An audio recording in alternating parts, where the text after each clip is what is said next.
Bingo Highway Skip with Team Rose is going to save you anywhere from 25 to 40 seconds depending on your skill level and how quickly you're able to get through the stage normally.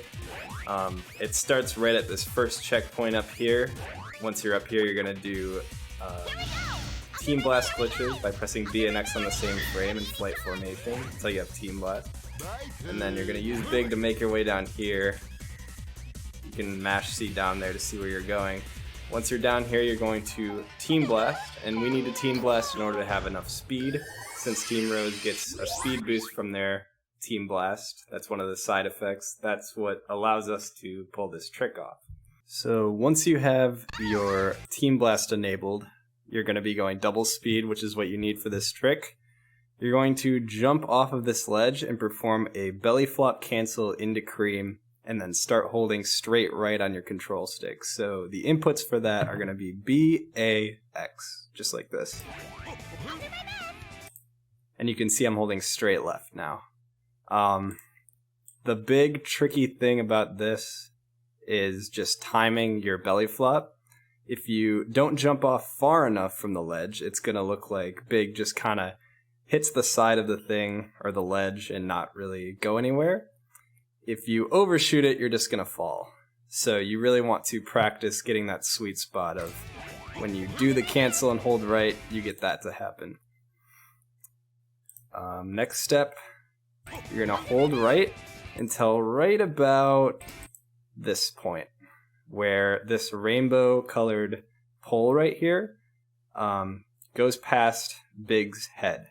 So you're going to hold right, and then like right now, you're going to start moving your control stick to almost the upright diagonal notch in your controller.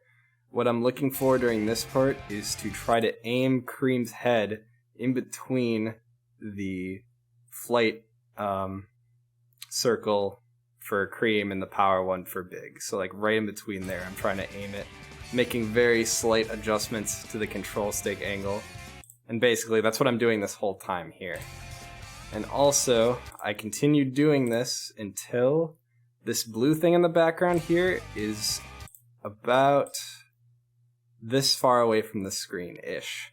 This isn't very precise. It's not like you need to get the timing down exactly, but you do want to see, oh, the blue thing is like close to the edge of the screen. And at this point, what you're going to start doing is two things. You're going to commit to whatever analog direction you happen to be holding. Like, it's probably going to be just under the top right notch a bit. So whatever direction you're holding, just hang on to that for the remainder of the trick. And also, when it gets to this point, you're going to start holding R. And that's going to happen. So now, this next part, we're going to be looking at Big's feet relative to the background image.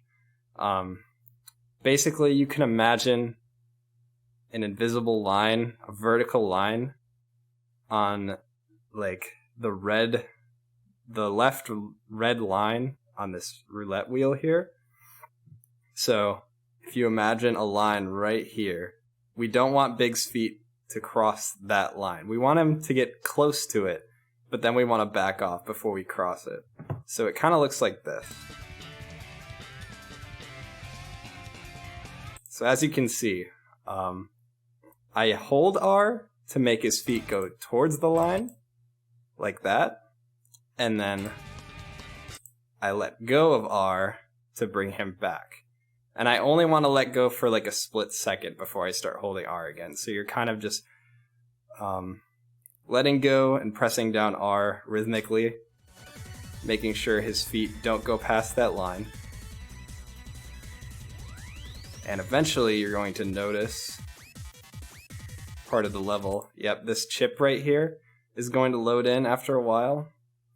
And this is going to tell you how close you are to the level, how far right of it you are. Right here, this is good. I'm not too far away from it, so we have a good angle here going. And that's all determined by when you start holding R and like committing to the angle, like I was saying earlier.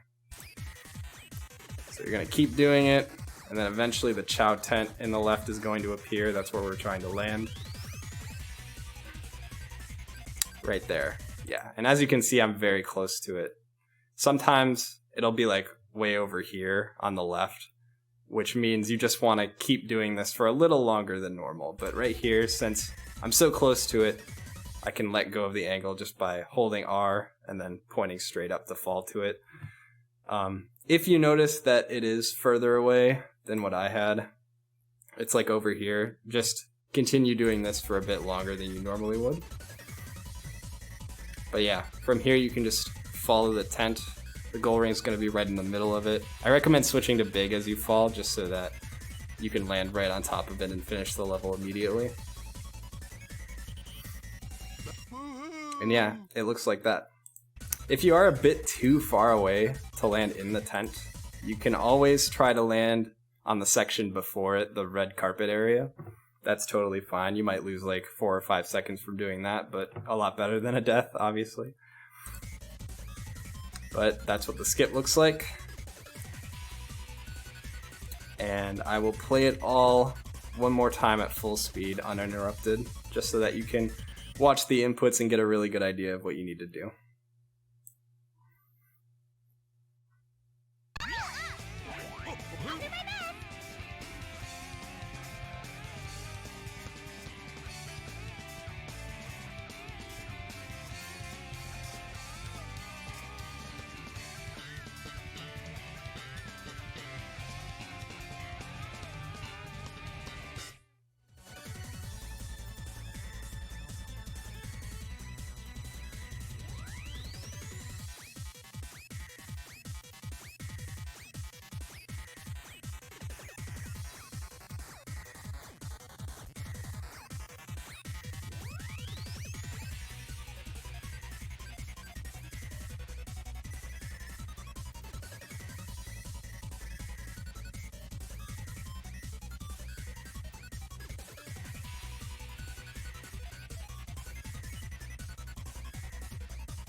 And there we go.